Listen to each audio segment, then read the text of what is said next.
आता सोपं करून सांगतो तुम्हाला. देवाला शरण जात असताना देवाचं गुणगान गाऊन जमत नाही, देवाच्या सौंदर्याचं वर्णन करून जमत नाही. घ्यावं लागतं देवाचं नाव. का घ्यावं लागतं? मला सांगा, एखाद्या माणसाकडून आमची चांगली ओळख करून घ्यायचं आहे. उग त्याच्या तोंडापुढे चांगलं बोललं, मट भाकर हाय, मट चांगलं हाय, मट नादर हाय, समोर गोड गोड बोललं आणि महागारी नाव ठेवलं तर कसं होईल? बरं सांगून जातो. माझ्या समोर मनमत महाराज मोठं भाकर माय, मनमत महाराज नादर कीर्तन केले, मनमत महाराजांना चांगलं कीर्तन केले आणि महागारी जर तुम्ही मला नाव ठेवलं तर कोणी ना कोणी कुठून ना कुठं येऊन मला गाव काही लांब नाही आणि मी काही नवीन नाही. वर्षाला एक बार, वर्षातून 2 बार करेन माझ्यात. काय मग माघारीचं नाव ठेवलं तर मला कळतं. कसं सांगू तुम्हाला? एखादा मोठा माणूस आहे आणि त्या मोठ्या माणसाची आम्हाला मैत्री करायची आहे. काय आमदार साहेब आहेत आणि आमदाराची आम्हाला ओळख करून घ्यायचं आहे, आमदाराची आम्हाला मैत्री करायचं आहे. आम्ही बघोळ म्हणाला आमदार साहेब आमचे असे, आमदार साहेब आमचे तसे आणि महागारी नावं ठेवला, महागारी नावं ठेवलेला. कोणी ना कोणी जाऊन आमदार साहेबाला सांगते त्याला तुम्हाला मिळल्याशिवाय राहत नाही. मग काय करावं लागतंय? आमदार साहेब तर चांगले आहेतच म्हणावं लागते, पण आमदार साहेबाच्या महागारी उगं नाव घेत राहावं लागते.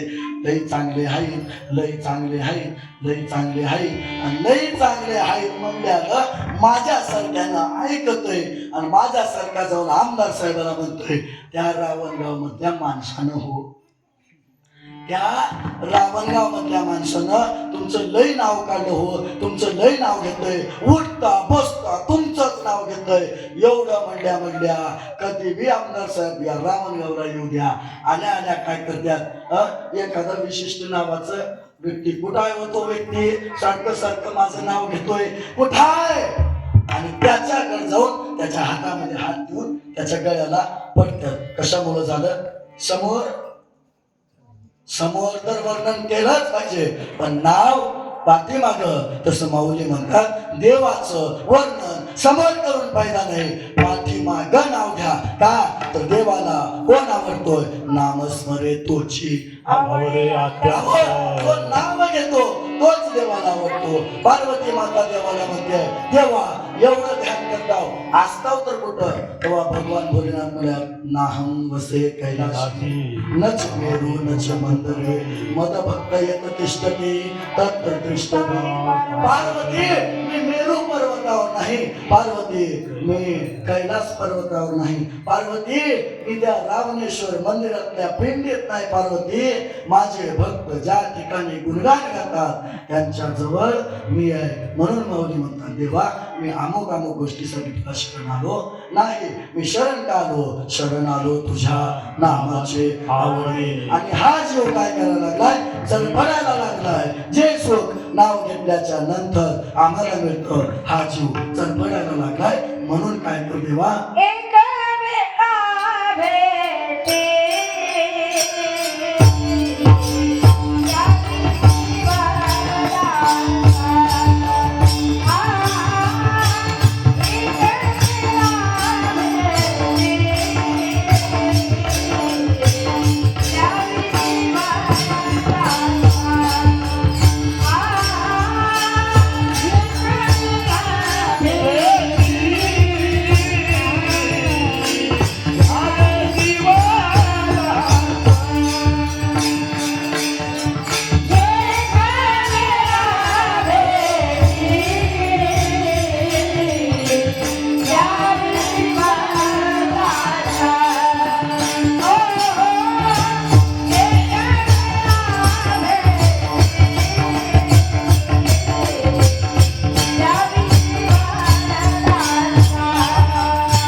तेव्हा माझी एवढी शेवटची विनंती मान्य करा. देवा काय केलं, हा जीव चरफडायला लागलाय, सुखासाठी चरफडायला लागलाय आणि ते सुख मला केव्हा मिळणार आहे, तुम्ही मला भेटल्याच्या नंतर. म्हणून काय करा, एकदा भेट द्या, फक्त एकदा भेट द्या आणि एकदा भेट दिल्याच्या नंतर मग सुखी बैसा. माझे हृदय काय करा, भुवन करा आणि तुम्ही तुमचं सिंहासन माझ्या हृदयात करा. आणि एवढं केलं, मला दुसऱ्या कशाचीच अपेक्षा. अशा प्रकारचा शिवदास माऊलींचा भगवंताशी संवाद साधणारा 4 चरणाचा अभंग आणि या अभंगाचं वास्तव्य, या अभंगाचा विस्तार माझ्या मंद बुद्धीला जमेल त्या पद्धतीने मी तोडक्या मोडक्या शब्दामध्ये तुमच्या समोर मांडण्याचा प्रयत्न केलेला आहे. वेळ झालेला आहे, खूप कीर्तन लवकर सुरू होऊ नये, वेळ खूप झाला. मला तर वाटलं आता आवाज गेलाय, अर्धा घंटा कुठं उघड डुंडून करा लूट बाबा पशी आणि निघून जाऊ. पण इथलं वातावरण एवढं सुंदर गायन, हो एवढं सुंदर ऐकलात, एवढं सुंदर गायन केलात. आमची साऊंड सिस्टम सुंदर आहे. आता मी जर माईकच्या खाली उतरलो, माझा आवाज बाहेर निघत नाही. एवढा हळू आवाज येतोय, पण एवढा हळू आवाज असणारा एवढा मोठा वाटतोय ही साऊंड सिस्टमची. म्हणून सर्वांनी सुंदर अशी साथ दिली, भजनकऱ्यांनी साथ दिली, ऐकणाऱ्यांनी साथ दिली, सर्वांनी साथ दिली. रावणेश्वर भगवंताच्या चरणी ही 37वा अखंड शिवनाम सप्ताह आणि आजचा 4था दिवस आणि या 4थ्या दिवसाची कीर्तन सेवा तुम्हा सर्वांनी माझ्याकडे दिली. खरोखरच माझं भाग्य समजतो. आणि असंच या रावणगाव वासियांचं प्रेम माझ्यावरती सदैव राहावं. तुम्हा सर्वांचा आशीर्वाद माझ्या पाठीशी राहावा. का तर मी खूप काही मोठा महाराज नाही, काय बोलण्यासारखं खूप आहे, खूप काय मोठा महाराज नाही, खूप काही इकडं तिकडं जाऊन आळंदीला जाऊन अहमदपूरला जाऊन शिकलेला महाराज नाही, तर तुमच्या आणि माझ्या या पंचकृषीतील सर्व भजनी मंडळाच्या सानिध्यामध्ये राहून शिकलेला महाराज आहे. आमच्या रावणगावचे कपिलधारच्या पदयात्रेला जवळजवळ अर्धे लोक रावणगावचे असतात. आमचे वीरभद्र अण्णा असतील, आमची ताई असतील, सगळे मिळून येतात महाराज. आणि तुमच्या सहवासामध्ये राहून मी शिकलोय.